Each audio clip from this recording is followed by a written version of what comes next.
آیا کہ بعض علماء کہتے ہیں کہ سمائے انبیاء پر امت کا اجماع ہے، یعنی انبیاء کرام علیہ السلام کے سننے پر وفات کے بعد امت کا اجماع ہے، یہ درست ہے یا نہیں؟ یہاں چند باتیں ذہن میں رکھ لیں۔ پہلی بات یہ ہے کہ یہ جو حضرات علماء کرام فرما رہے ہیں، یا تو یہ جہل مرکب کا شکار ہے یا جھوٹ اور فراڈ سے کام دے رہے ہیں۔ پہلا مسئلہ یہ ہے کہ صحابہ کرام علیہم الرضوان کے پورے دور میں اس آیت ما انت بمسمع من فی القبور کا ایک ہی معنی سمجھا گیا کہ جو قبر والا ہے وہ نہیں سنتا۔ حضرت عائشہ رضی اللہ تعالی عنہا نے جب اس آیت سے استدلال کیا تو تین باتیں ذہن میں رکھ لیں۔ ایک یہ کہ سن 110 ہجری تک صحابہ کا زمانہ ہے، کسی صحابی نے ام المومنین کے اس معنی پر اعتراض نہیں کی، حالانکہ صحابہ کرام معمولی باتوں پہ بھی جب اختلاف ہوتا تو اعتراض کرتے۔ دنیا کا کوئی مولوی یہ آپ کو نہیں دکھا سکتا کہ کسی صحابی نے کہا ہو حضرت عائشہ صدیقہ کے سامنے کہ آپ قرآن کا معنی صحیح نہیں کر رہی، غلط کر رہی، قرآن کا یہ معنی نہیں۔ آخر کیا وجہ ہے کہ ام المومنین معنی قرآن کا بیان کر رہی ہیں؟ 110 ہجری تک صحابہ کا زمانہ ہے اور کوئی صحابی تردید کیوں نہیں کرتا؟ چلو سامنے نہ صحیح، کسی اور مقام پہ تردید کر دیتا، کہیں بھی نہیں۔ پھر یہ ہے کہ ان آیات کا معنی جو آج لوگ ہمیں بتاتے ہیں کہ سما نافع کی نفی ہے یا اسما کی نفی، جو بھی انہوں نے بنا رکھے ان کے مولویوں نے ڈھونگ، تو ہم کہتے ہیں یہ جو معنی ہے یہ کس صحابی نے کی ہے؟ حضرت عائشہ کی تردید بھی نہیں دکھا سکتے اور اپنے والا معنی کسی صحابی سے بھی نہیں دکھا سکتے۔ تو صحابہ کے دور میں اس آیت کا یہی معنی رہا۔ پھر کسی صحابی، خود حضرت عائشہ نے انبیاء کو مستثنا کیا، حضرت عائشہ نے حضرات انبیاء کو مستثنا نہیں کیا۔ حضرت عائشہ کا ایک فرمان بھی نہیں دکھایا جا سکتا کہ انبیاء کے علاوہ مردے نہیں سنتے، انبیاء سنتی ہیں، حالانکہ آیت عام ہے من فی القبور، جو بھی قبر میں، اور پھر آدمی حنفی بھی ہو تو پھر تھوڑا شرم بھی کرنی چاہیے، تھوڑا سا۔ احناف کا ضابطہ یہ ہے کہ من عام ہے اور عام کتاب اللہ کا اسی طرح قطعی ہوتا ہے جیسے خاص، اور عام کی تخصیص کے لیے نص قطعی حدیث متواتر درکار ہے، کسی مولوی ملوانے کا قول نہیں، کراچی پشاور لاہور کا مولوی کھڑا ہو جائے۔ تو عام کتاب اللہ کا جب قطعی ہے اپنے تمام افراد کو قطعاً بیقیناً شامل ہے۔ اب اگر حضرات انبیاء کرام یا نبی کریم صلی اللہ علیہ وسلم کو اس من کے عموم سے نکالنا ہے تو تمام اصول کی کتابوں میں ہے کہ اس کے لیے نسکتی پیش کرو، اور تمہارے پاس بیچاروں کے پاس نسکتی چھوڑو، خبر باعث صحیح کوئی نہیں، محمد بن مروان بابے کو نچا رہے ہو اور لوگوں کو جھوٹ بولتے ہو کہ اور سند بھی ہے جو کتاب بکری کھا گئی، وہ سند سمیت غار میں گئی۔ تو صحابہ نے اس آیت کو عام رکھا، تابعین نے عام رکھا، تو یہ کہنے میں حق بجانب بیان کہ سماع انبیاء اور غیر انبیاء کا فرق کرنا بدعت ہے، یہ نہ صحابی سے ثابت ہے نہ تابعی سے، بدعت بھی ہے فراڈ بھی ہے۔ پھر یہ ہے ان لوگوں پر مجھے تعجب ہے کہ عام مردوں کے سننے پر چلو اس کا مطلب جو بھی ہو، لیکن کچھ نہ کوئی روایتیں تو موجود ہیں۔ مثلا کلیب بدر کا واقعہ خرق عادت ہے، سب کچھ ہے، لیکن لوگوں کو دھوکہ دینے کے لیے تو موجود ہے نا۔ بخاری میں بدر کے مردوں کے سننے والی بات یہ الگ بات ہے، حضرت عائشہ نے اس کا کیا معنی کیا، یا جو علماء کہتے ہیں اس وقت انہوں نے بات سنی، انہوں نے معجزتاً کہا یہ آپ کا معجزہ تھا، یہ بات ہی الگ ہے۔ لیکن عام مردوں کے سننے پر تو بخاری میں وہ روایت موجود ہے، کرا نیال والی بھی بخاری میں موجود ہے، جس کو امام شامی نے کہا ان صح سندہ ولکن معلول لعلت تقتضی عدم ثبوتها بہی مخالفتہ للقرآن، یہ قرآن کے مخالف ہے۔ اسی پر مولویوں کے پیٹ خراب ہوئے تھے 1 سال پہلے، یہی عبارت میں نے پڑھی تھی، شامی میں رد المحتار۔ لیکن تعجب ہے کہ وہ بھی عام موت ہے، اور انبیاء کے سماع پر تو ضعیف حدیث بھی کوئی نہیں۔ یہ بات ذرا سمجھے، مولوی کو کہو کہ انبیاء عند القبور سنتے ہیں، چلو ضعیف حدیث پیش کر دے۔ یہ من صلی جو موضوع پیش کرتے ہیں یہ بھی امام الانبیاء کے بارے میں دعویٰ عام انبیاء عند القبور سنتے ہیں، تو انبیاء کرام کے عند القبور سننے پر ان کو کہو چلو ضعیف حدیث لے آؤ، اس پر ضعیف روایت بھی کوئی نہیں۔ پھر یہ کیسا اجماع ہے جو قرآن کے صریح خلاف ہے؟ اجماع کا نمبر ہے 3، پہلے قرآن ہے، پھر سنت ہے، اور پھر اجماع ہے، اور قرآن کے مقابل اجماع ہو سکتا ہی نہیں۔ ہم مولویوں کا دھوکہ آپ دیکھیں، اجماع سے ثابت ہے، چونکہ پتہ ہے نا امام احمد بن حنبل کا ایک فرمان بعض حضرات نے نقل کیا کہ ہر کذاب اور جھوٹا آدمی جب دلیل نہیں پائے گا تو کہے گا الاجماع علی ھذا، اس پہ اجماع ہے۔ تو یہ بھی ایک بہانہ، پتہ ہے قرآن میں بھی نہیں، حدیث میں بھی نہیں، قرآن اس کے خلاف ہے۔ ما انت بمسمع من فی القبور، یہ عام غیر مخصوص، اور اسی طرح انک لا تسمع الموتى، الموتى بھی عام۔ تو اب کیا ہے جی؟ اجماع ہے، اجماع۔ اچھا ہم کہتے ہیں اجماع چھوڑو، صرف ایک صحابی پیش کر دو، ایک تابعی پیش کر دو، 4 اماموں میں سے کی ایک امام پیش کر دو جو سماع انبیاء کا قائل ہو۔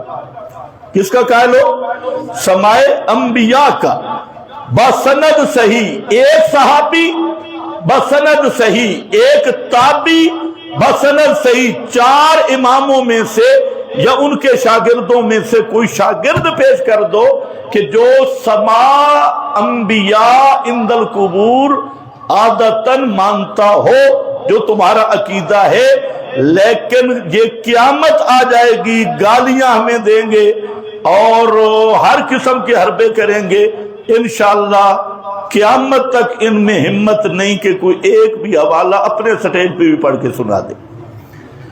اچھا صحابہ سے بھی نہیں، تابعین سے بھی نہیں، 4 اماموں میں سے بھی نہیں، تو اجماع کب ہوئے؟ یہ اجماع کہاں سے آئے؟ اور یہ بھی یاد رکھو اجماع ہوتا ہے مجتہدین امت کا، امت کے مجتہدین کا اتفاق۔ پھر اجماع کی بھی سند درکار ہے۔ اجماع کب ہوا؟ یہ علماء کتابوں میں یہ اس طرح فرادی ہیں کہ یہ کتابیں جو سمجھتے نہیں۔ آپ اصول شاشی اٹھا کے بیٹھے، نور انوار، حسامی، کوئی کتاب، کہ اجماع کا مطلب کیا ہے؟ ایک تو اجماع کے لیے شرط ہے ممات النبی، یہ کہتے ہیں حیات النبی پر اجماع ہے، نبی کی حیات میں اجماع حجت ہی نہیں۔ اجماع کی حجیت کے لیے شرط وفات النبی ہے، کیونکہ پیغمبر کریم زندہ ہوں تو آپ سے پوچھا جا سکتا ہے، تو اجماع آپ کی زندگی میں دلیل ہی نہیں، حجت ہی نہیں۔ دوسرا مسئلہ یہ ہے کہ اجماع کس کا معتبر ہوگا؟ مولویوں کا؟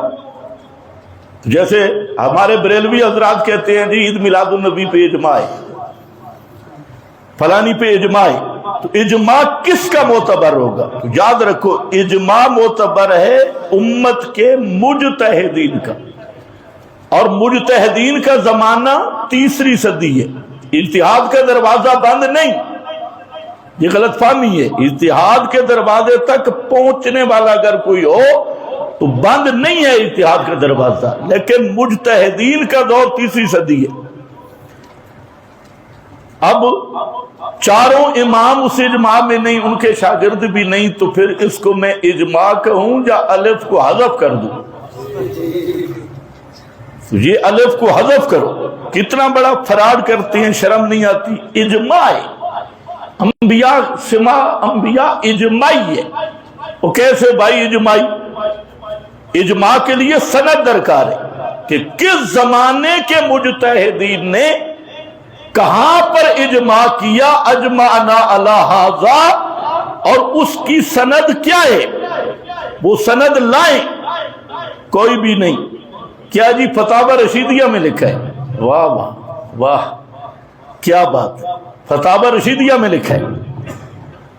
فتاوی رشیدیہ میں بھی لفظ اجماع کوئی نہیں، انہوں نے خود بنایا ہے، اجماع کا کوئی لفظ نہیں۔ اور فتاوی رشیدیہ اس کو یہ خود نہیں مانتے۔ فتاوی رشیدیہ میں یہ بھی لکھا ہے کہ اگر خطاب سماع کی نیت سے ہے تو کرنے والا کافر ہے۔ السلام علیکہ ایھا النبی سننے کے عقیدے سے کہا تو کافر ہے، یہ بھی فتاوی رشیدیہ میں ہے۔ فتاوی رشیدیہ میں یہ بھی لکھا ہے کہ حیات آنجا مماثل بحیات دنیا نیست، کہ انبیاء کی جو حیات ہے وہ دنیا کی سی نہیں۔ اور المحنت شریف کیا کہہ رہی ہے؟ دنیاوی برزخی نہیں۔ فتاوی رشیدیہ کہہ رہا ہے کہ وہ خالص برزخی ہے، دنیاوی بھی نہیں اور دنیا کی طرح بھی نہیں، دنیا کی سی بھی نہیں۔ تو یہ فتاوی رشیدیہ سمجھ نہیں آیا؟ پھر اسی میں 12 مفتیوں کا فتویٰ ہے۔ حضرت گنگوئی فرماتے ہیں جو سماع کے قائل ہیں وہ استشفاء کے بھی قائل ہیں، اور جو سماع کے منکر ہیں وہ استشفاء کے بھی منکر ہیں۔ پھر 12 مفتیوں کا فتویٰ کہ انبیاء کی قبروں سے استشفاء کرانا جائز نہیں۔ تو حضرت گنگوئی کے اسی دعوے پر تمہارا وہ جو عبارت کسی کو اختلاف نہیں پہ دھوکہ دیتے ہو، 12 تو خود فتاوی رشیدیہ میں موجود ہیں، سماع انبیاء کے منکر، سماع انبیاء کے منکر، یہ وہی فتاوی رشیدیہ ہے۔ یہ لوگ جیسے اللہ کی کتاب کے ساتھ دھوکہ بازی کرتے ہیں، بزرگوں کی کتابوں کے ساتھ بھی یہ دھوکہ بازی کرتے ہیں اور فرادی ہے۔ اور خواہ مخواہ کوئی کدھر سے لی، کوئی کدھر سے لی۔ پچھلے دنوں ایک لمبی داڑھی والا پیر ہے اور اس کا بابا بھی پیر تھا، تو وہ بزرگ فرما رہے تھے شیخ القرآن سماع عند القبر کے قائل تھے۔ تو یعنی ایسے کذابین۔ 1962 کا فیصلہ، وہ پترا 1962 کے بعد جواہر القرآن بھی آیا ہے۔ جواہر القرآن شیخ القرآن کا 1962 کے بعد شیخ القرآن کا دورہ تفسیر بھی آیا ہے۔ 1962 کے بعد 1975 میں شیخ القرآن کی تقریر بھی ہوئی ہے جو میرے پاس ہے۔ 1962 کے بعد 1978 میں رد منکرات پہ شیخ القرآن کی تقریر بھی ہوئی ہے، اور اس میں شیخ القرآن نے صاف کہا کہ میرا اور مولانا حسین علی کا واضح دلائل کی روشنی میں عقیدہ ہے کہ حضور علیہ السلام کا عند القبر کوئی سما نہیں ہے۔ اب ان فراڈیوں کو دیکھو، 1962 پہ دستخط کیے۔ اچھا یہ سمجھتے نہیں 1962 میں کیا ہوگا؟ اوپر عنوان کے قدر مشترک، قدر مشترک۔ اب یہ نہیں سمجھتے قدر مشترک کس کو کہتی ہے، پھر وہ کوئی عقیدہ نہیں۔ وہاں لکھا ہے مصالحت، صلح حدیبیہ، مصالحت۔ تو مصالحت میں تو نبی پاک صلی اللہ علیہ وسلم نے محمد رسول اللہ مٹوا کے محمد بن عبداللہ لکھایا تھا، رسول اللہ کا لفظ آپ نے مٹوایا تھا۔ اب ان کو چاہیے کہ آئندہ کلمے میں محمد بن عبداللہ پڑھے، کیونکہ صلح حدیبیہ میں آپ نے رسول اللہ کا لفظ کٹا دیا تھا اور محمد بن عبداللہ لکھوایا، بسم اللہ کٹوا دیا، بسمک اللہم لکھوایا۔ تو یہ ایسے فراڈی لوگ ہیں۔ خود حضرت شیخ القرآن کی اپنی تقریریں، اپنی تحریریں 74 کی، 75 کی، 78 کی سب موجود ہیں، جن میں شیخ القرآن پورا جہاں تک کہہ رہا ہے کہ اے اللہ فرماتے ہیں نہیں سنتے، تو مولوی کہتے ہیں بچو سن دے، دھور لانتی ہو۔ اور شیخ القرآن کے چیلنج موجود ہے، لیکن انہی پہ پھر الزام وہ بھی قائل۔ تو بہرحال میں عرض یہ کر رہا تھا کہ سمائے انبیاء اور عام موتا کے اندر فرق جو کر رہا ہے، یہ ایک قول بدعی ہے اور یہ ان مولویوں کی بدعت ہے، ورنہ قرآن کی روح سے انبیاء کا عدم سماع زیادہ مؤکد ہے۔ لوگ جو ہیں عام مردوں کو زیادہ پکارتے تھے یا انبیاء اولیاء کو؟ تو قرآن نے جب کہا ان تدعوہم لا یسمعوا دعاءکم، عام مردے نہیں سنتے، پکار سب سے زیادہ انبیاء کی، لعن اللہ الیہود والنصارى اتخذوا قبور انبیاء مساجدا۔ اور جب اللہ نے فرمایا نہیں سنتے تو عام مردے نہیں سنتے۔ تو لا یسمعوا دعاءکم یہ خاص انبیاء کے ساتھ ہے۔ وَهُمْ عَنْ دُعَائِهِمْ غَافِلُونَ، کون تمہاری پکاروں سے بے خبر ہے؟ انبیاء اولیاء جن کو پکارے، جن کی زیادہ پکار ہے، تو وہ تو اولاً مصداق ہیں ان آیات کا۔ پھر یوم یجمع اللہ الرسل، یہ قرآنی اجماع ہے اور اجماع الرسل ہے۔ تم نے تو کراچی پشاور مل کے اجماع بنایا ہے، تو وہ اجماع نہیں بنے گا، وہاں حذف الف واجب ہے۔ اور یہ ہے یجمع اللہ الرسل، سارے رسولوں کا اجماع، اور یہ سند بھی قرآن میں۔ کیا کہیں گے قیامت کے دن؟ قالوا لا علم لنا، لا علم لنا، اور یہاں ڈنڈی نہ مارنا۔ 50 سے زائد مفسر نے لکھا لا علم لنا بعد وفاتنا، وفات کے بعد ہمیں کوئی پتہ نہیں ہماری امتیں ہمارے ساتھ کیا معاملہ کرتی رہی۔ تو یہ انبیاء کا عدم سماع عام موتا سے زیادہ مؤکد ہے۔ تو یہ بالکل فراڈ ہے، دھوکہ ہے ان لوگوں کا۔ فتاوی رشیدیہ کے ساتھ بھی دھوکہ ہے اور قرآن کے تو سری انکار ہے۔ ابھی ان کے سوال میرے پاس کچھ موجود ہیں، لیکن اگلے جمعے پہ۔ ابھی جی سوال یہ ہے کہ مردے جو ہیں فوت ہونے کے بعد ان سے قبر میں حساب سوال و جواب کیا جاتا ہے، ان کو عذاب کس طرح محسوس ہوتا ہے؟ ان کا روح کے ساتھ کوئی تعلق ہوتا ہے یا نہیں؟ یہ بارہا نیٹ پہ موجود ہے، جو سوال پہلے نہیں ہوئے وہ کرے۔ یہ مسئلہ تو 6 گھنٹے کا موجود ہے نیٹ پہ۔ آپ کہتے ہیں جی، میں آپ کو بتاتا ہوں، میں ان سے فارغ ہو جاؤں، یہ مسئلہ چونکہ مفصل ہو چکا ہے، آپ کا مسئلہ بھی رہتا نہیں۔ کوشش یہ کیا کرو کہ جن سوالوں کا جواب نیٹ پہ الفرقان ID پہ یا جہاں ہے تو وہاں سن لیا کرو، تاکہ ہمارا جہاں وقت بچ جائے، اور نئی چیز ہم جہاں جن کا پہلے جواب نہیں آیا ہم ان چیزوں کا جواب دیں۔ تو آپ کہتے ہیں بزرگوں کا وسیلہ جائز نہیں، قیامت کے دن سب حضرت آدم کے پاس کیوں جائیں گے؟ ماشاءاللہ۔ پہلی بات یہ ہے کہ وسیلے کا مفہوم سمجھو۔ ہم تو وسیلے کے قائل ہیں، کس نے آپ کو بتایا منکر ہے؟ بات سمجھنے کی ہے۔ وسیلہ کا مفہوم سمجھو۔ وسیلے کا معنی کیا ہے؟ وسیلے کے 3 معنی ہیں۔ ایک معنی وسیلے کا ہے قرب، نزدیکی، مرتبہ، قربت۔ دوسرا معنی وسیلے کا جنت میں ایک خاص مکان۔ تیسرا معنی وسیلے کا کہ ما یتقرب بہ، ذریعہ قرب۔ اور ایک چوتھا معنی بھی ہے وسیلہ کا، وہ ہے الدعا۔ یہ کل 4 معنی۔ کتنے معنی ہیں؟ 4۔ اس کو یاد کر لو۔ وسیلہ کا معنی قربت، قرب بھی ہے۔ وسیلہ کا معنی خاص مکان جنت میں، اور وسیلہ کا معنی ذریعہ قرب، اور وسیلہ کا معنی الدعا۔ آپ جو اذان کی دعا پڑھتی ہیں اذان کے بعد، وہاں پر ایک لفظ پر آت محمدن،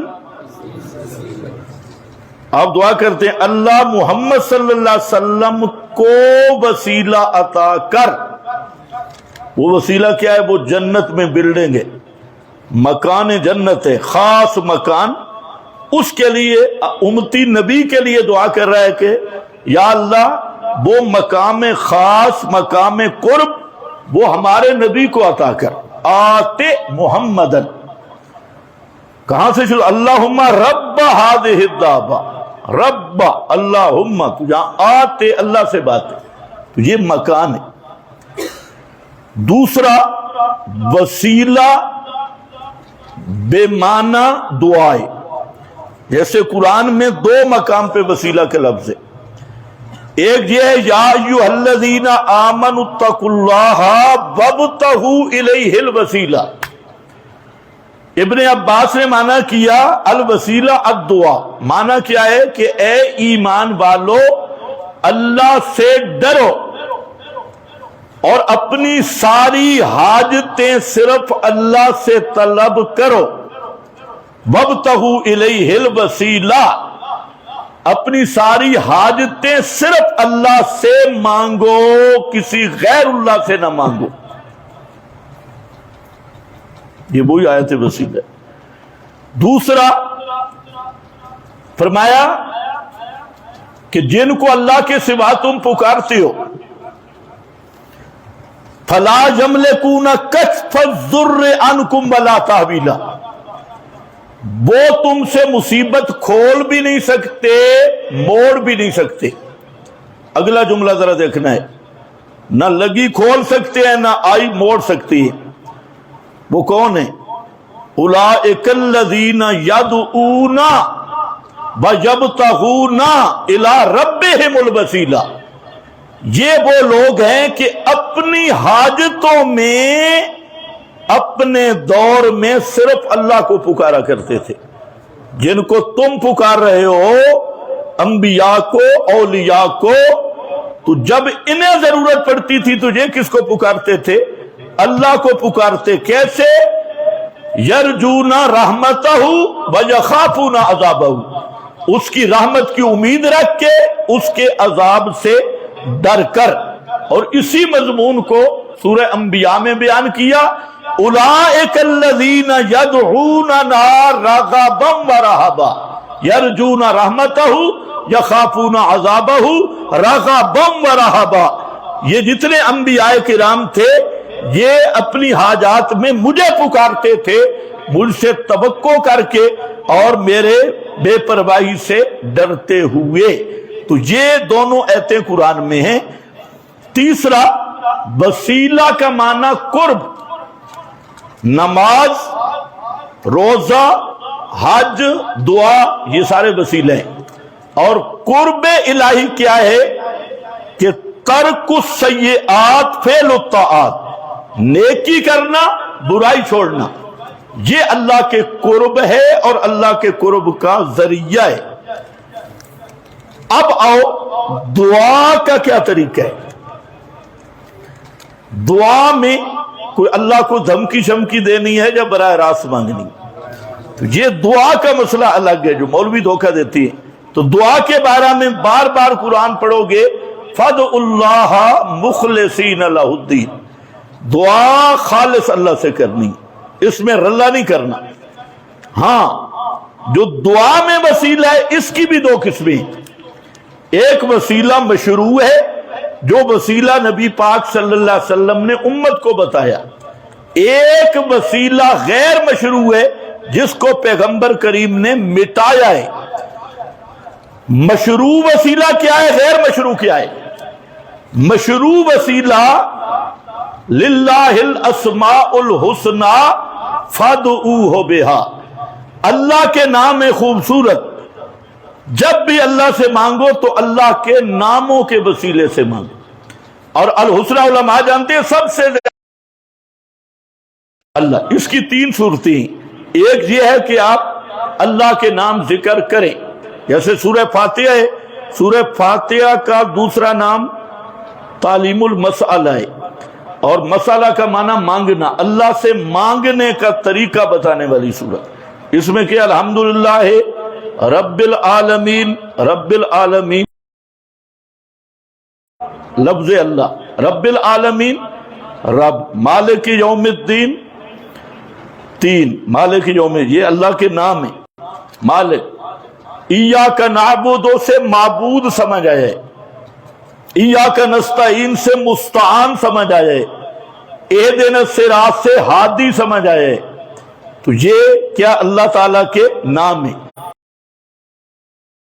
دوسرا یہ کہ جتنی آپ کی حاجتیں ہیں ہر مناسب حاجت کے لیے اللہ کی مناسب صفت سے اللہ کو پکارو. رزق کی ضرورت ہے یا رزاق، گناہ معاف کرانے ہیں یا غفار، اور دشمن پہ غلبہ پانا ہے یا فتاح. تو یہ اللہ کے نام، جتنی تمہاری حاجتیں اس سے زیادہ اللہ کے نام ہیں، تو ان ناموں سے پکارو. اور تیسرا یہ ہے کہ آپ یوں بھی کہہ سکتے یہ تینوں صورتیں. تو یہ وسیلہ اس کے قریب نہیں آتے. نبی پاک کی ساری دعائیں اسی پہ مبنی ہیں. قرآن آپ پڑھیں، قرآن میں فرشتوں کی دعائیں، انبیاء کی دعائیں، مومنین کی دعائیں ساری اسماء حسنہ سے بھری ہے، اور یہی حدیث ہے. اسی طرح زندہ آدمی سے دعا کروانا یہ بھی جائز ہے، یہ بھی وسیلہ ہے. کسی کوئی بندہ ہے، چاہے بڑا ہے چھوٹا ہے، حضرت عمر نے نبی پاک صلی اللہ علیہ وسلم سے دعائیں کروائی اور نبی پاک نے حضرت عمر سے دعا کروائی. جب حضرت عمر عمرے پہ جانے لگے تو آپ نے فرمایا لا تنسانا فی دعائے کا، مجھے اپنی دعاؤں میں یاد رکھنا، بھلانا نہیں. اور امتی نبی کے لیے دعا کر رہا ہے، اللہم صلی علی محمد. دعا ہی ہے نا، دعا ہی ہے، اذان کے بعد والی دعا ہی ہے. نبی کے لیے جو دعا ہے نا اس میں بھی نبی کا وسیلہ نہیں ذکر اس میں بھی اللہم رب کا لفظ. خیر، تو زندہ سے دعا کروانا یہ بالکل صحیح ہے، بڑے سے چھوٹے سے ثابت شدہ بات ہے.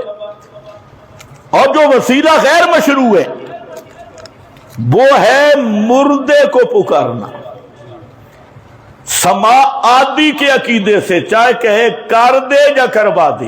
یہ ابو جہل والا وسیلہ ہے، ما نعبدہم الا لیقربونا الی اللہ زلفی. قبروں پہ جا کے کہنا بابا میری تیرے آگے، تیری اللہ کے آگے. یہ وہ وسیلہ ہے جو آپ نے مٹایا ہے، اور پورا قرآن اس وسیلے کے رد میں آیا ہے کہ مردوں کو پکارنا اور مردوں کے سما آدی کا عقیدہ رکھ کے ان سے سفارشیں کروانا، اور یہ عقیدہ رکھنا کہ یہ کر دیتے ہیں یا کروا دیتے ہیں، یہ مکہ کے مشرک کا عقیدہ تھا. اور اس وسیلہ شرکیہ کو پیغمبر کریم نے مٹا دیا اور بٹھایا ہے۔ موٹی سی بات یہ، قیامت کے دن کیا ہوگا، پوری ان کو کہو حدیث بیان کرو۔ حضرت آدم کے پاس مخلوق جائے گی کس کے لیے؟ حضرت آدم اس وقت زندہ ہوں گے جب میت ہوں گے جی، اور کس کے لیے جائیں گے؟ دعا کرانے کے لیے۔ تو کس بے ایمان نے تمہیں کہا زندہ سے دعا کرانا ناجائز ہے؟ تو حضرت آدم زندہ ہوں گے اور زندہ سے دعا کروانے لوگ جائیں گے، لیکن آدم کہیں گے لست لہا، میرے اندر طاقت نہیں۔ تم تو کہتے ہو قیامت کے دن عدالت کی کرسی پہ علی ہوگا، کوئی کہتا ہے ولی ہوگا، کوئی کہتا ہے جی میرا بابا ہوگا، کوئی سیال شریف، کوئی گولڑا شریف، تم تو یہ کہتی ہو۔ اور حضرت آدم کہیں گے کہ میرا یہ مقام نہیں کہ آج میں تمہارے لیے دعا ہی کر سکوں۔ مولوی کو کہو پوری طرح حدیث بیان کیا کر۔ پھر قوم جائے گی حضرت موسیٰ کے پاس، حضرت عیسیٰ کے پاس، حضرت ابراہیم کے پاس، یہ چند انبیاء کے پاس نہیں۔ دنیا میں دلائل تھے، وہاں مشاہدہ ہوگا کہ اتنے بڑے جلیل القدر پیغمبر ایک ایک کہہ رہا ہے لست لہا، میرے اندر یہ طاقت نہیں کہ میں اللہ سے بات کروں۔ اور ان کا عقیدہ مشرکوں کا بھی دیکھو، فلانا پیر اپنے مریدوں کو لا کے ادھر سے گزر جائے گا، فلانا ادھر سے گزر جائے گا، کوئی اس کو لے کے چلا جائے گا، میدان قیامت خالی ہوگا، فرشتے حساب کس سے کریں گے؟ سارے پیر مریدوں سے میں جنت میں ہوں گے۔ وہاں تو انبیاء نہیں بول سکیں گے۔ اور جب نبی پاک کے پاس آئیں گے تو آپ سجدے میں گریں گے، لمبا سجدہ ہوگا، پھر سجدہ بھی اتنا لمبا، اور فرماتے ہیں ثم یفتح اللہ علیہ من محامدہ، وہ جو سجدہ ہوگا اس سجدے میں اللہ میرے دل میں خاص حمدیں ڈالے گا جو اس سے پہلے مجھے بھی معلوم نہیں ہوئی۔ دنیا میں آپ نے سجدے میں بڑی حمدیں کی ہیں، لیکن اس سجدے کے جو ذکر ہوگا وہ اس وقت آپ کے ذہن میں ڈالا جائے گا۔ جبھی ما کان ما یکون والا عقیدہ کہاں گیا، اس وقت ڈالا جائے گا۔ اور پھر کہا جائے گا سل، آخری سجدے کے بعد بھی کیا کہا گیا ہے؟ سل میرے پیغمبر مانگ، اب بھی تیرا کام مانگنا ہے، داتا پھر بھی میں ہوں، توتا دوں گا میں، آپ مانگیں۔ تو اس تبسل کا کس نے انکار کیا بھائی؟ زندہ آدمی سے نہیں کرواتے آپ دعا، تھوڑے امام نہیں کرتے تھوڑے تو زندہ آدمی سے دعا کروانا بالکل صحیح۔ اور جو شفاعت کا قائل ہے تو وہ پھر مختار کل والا عقیدہ نہیں رکھ سکتا، اور جو مختار کل والا عقیدہ رکھے وہ شفاعت کا منکر ہے۔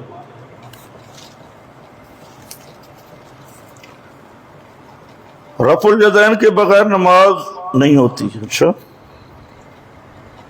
رفع الیدین کی حدیث بخاری میں ہے۔ یہ میرا بھائی دھوکہ ہے، دھوکہ بھی ہے، فراڈ بھی۔ یہاں باتیں اچھی طرح سمجھے۔ رفع الیدین کا جو مسئلہ ہے یہ مولوی حضرات خیانت کرتے ہیں، پوری بات نہیں بتاتے۔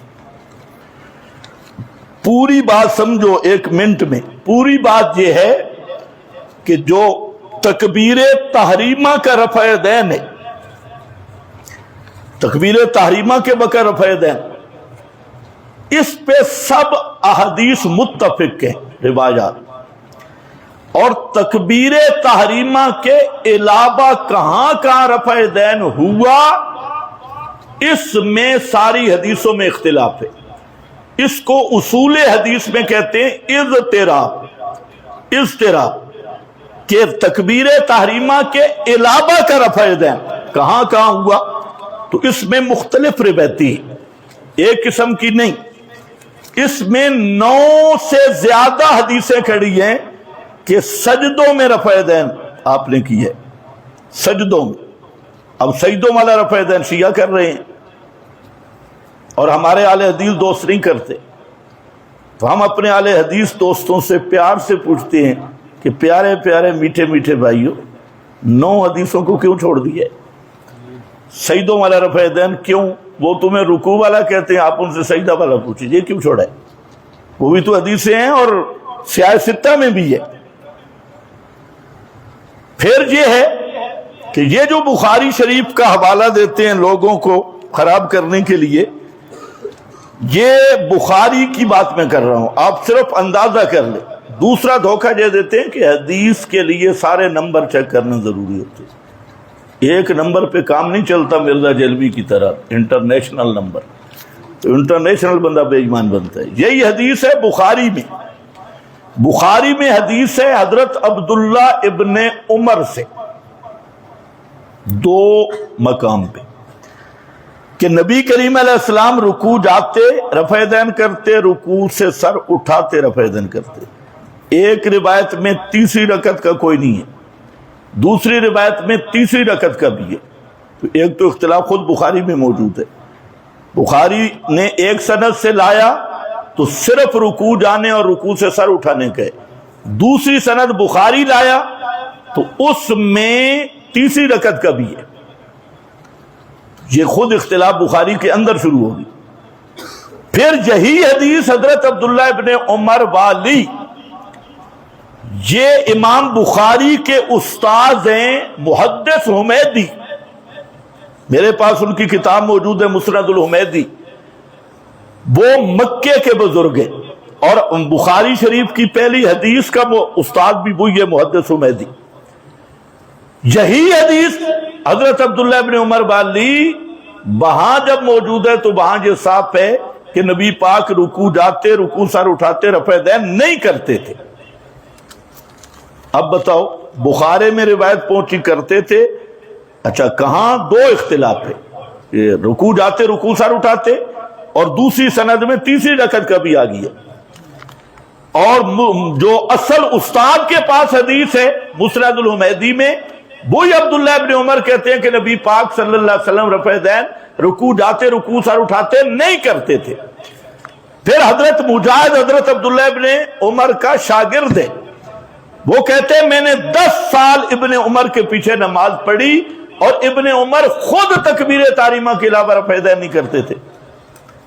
اب آدھی بات بتانا آدھی چھوڑ دینا، یہ کتنا بڑے ظلم کی بات ہے۔ دوسری روایت ہے مالک بن حویرث کی جو بخاری سے پیش کی جاتی۔ اب مالک بن حویرث کی یہی روایت نسائی میں بھی ہے، مسند احمد میں بھی ہے اور کتب میں، وہاں سجدوں کا رفع دین ہے۔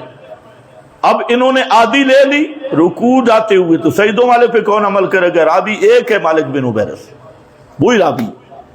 تیسرا وائل ابن حجر، ان کی روایات پیش کی جاتی ہیں حضرت وائل بن حجر، اور پھر ساتھ جھوٹ بھی بولا جاتا ہے یہ آخری عمل ہے، کیونکہ آج تک انہیں یہ حدیث تو ملی نہیں کہ آپ نے آخر نماز تک رفع الیدین کیا، یہ تو ان پر قیامت تک قرض ہے، نہیں ہے۔ تو وائل ابن حجر جی 9 ہجری میں آئے فلاں، تو وائل ابن حجر کی حدیث ابو داؤد میں 3 قسم کی حدیثیں ہیں، پہلی آمد پہ رفع دین ہے، دوسری پہ کوئی رفع دین کا ذکر نہیں، اور پھر سجدوں کے رفع دین بھی تیسری میں موجود ہے کہ وائل ابن حجر نے سجدوں کا بھی کیا، تو اب سجدوں والا رفع دین کیوں چھوڑ دیا؟ تو یہ مسئلہ یہ اجتہادی مسئلہ ہے۔ میں نے آپ کو پوری حقیقت بتا دی کہ تکبیر تحریمہ کا رفع دین پہ روایات متفق ہیں، اس کے علاوہ رفع دین کہاں کہاں ہے؟ روایات میں اضطراب ہے۔ ہم نے اس کو لیا جو اوفق بالقرآن ہے، قرآن کے زیادہ موافق ہے، اور مسلم کی حدیث میں رفع دین سے منع ہے، آپ نے منع کیا مسلم شریف کی حدیث میں، اور صحیح سند کے ساتھ۔ وہاں 2 حدیثیں ہیں، ایک اشارے والی، ایک رفع دین والی۔ غیر مقلد دھوکہ دیتے ہیں جی دونوں ایک ہیں، دونوں ایک نہیں ہیں، دونوں میں بہت سا فرق ہے، تو منع موجود ہے۔ تو اس لیے ہم افضل طریقہ یہی سمجھتے ہیں رفع دین نہ کرنا، اور قرآن و حدیث کی روشنی میں جو کرتا ہے رفع الیدین لیکن صرف جائز سمجھ کے کرتا ہے، ہمارا اس سے جھگڑا ہی نہیں، لیکن جو کہتا ہے نا کہ رفع دین کے بغیر نماز ناقص ہے، خلاف سنت ہے، تو پھر وہ رافضی بھی ہے اور بدعتی بھی ہے، اور وہ یہ فتویٰ صحابہ پہ لگا رہا ہے کہ صحابہ کا جمع غفیر رفع دین نہیں کرتا تھا، تو ان پہ جب فتویٰ لگے گا تو پھر ہمارا اختلاف شروع ہوگا۔ میرا خیال ہے بجلی بھی چلی گئی، یہ کیا ہے؟ وہ عذاب قبر والا ساتھی تو بھاگ گیا ہے، عذاب قبر کا سوال کرنے والا چلا گیا ہے، اس کو میرا خیال ہے خود عذاب شروع ہو گیا۔ بعض لوگ کہتے ہیں بھائی یہ جو واٹس ایپ والے اب آپ لے آئے، یہ پہلے دینے چاہیے، ابھی اتنا لمبا سوال و جواب کی نشست نہیں ہو سکتی۔ ادھر جو ساتھی بیٹھے ہیں نا وہ کر لیں، جو جنہوں نے بھیجے ہیں، یہ آئندہ جمعے پہ اس کے لیے الگ نشست ہوگی، یہ بہت زیادہ سوال۔ ادھر کسی ساتھی نے پوچھنا ہے جو موجود ہیں تو وہ پوچھ لیں، پرچی شرچی بھی لکھنے کی ضرورت نہیں۔ آج کل عوام کیا خواص، علماء طلباء میں کس میں؟ ہاں کرکٹ،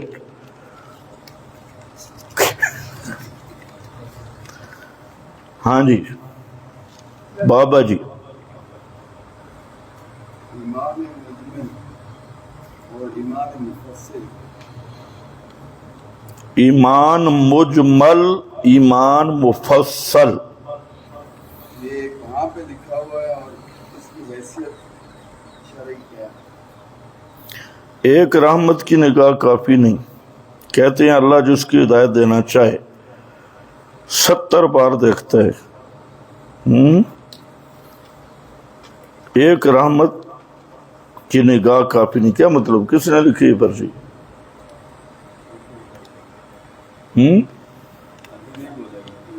بھائی لکھ لو، بتا دو نا، میں نہیں سمجھا آپ کی پرچی۔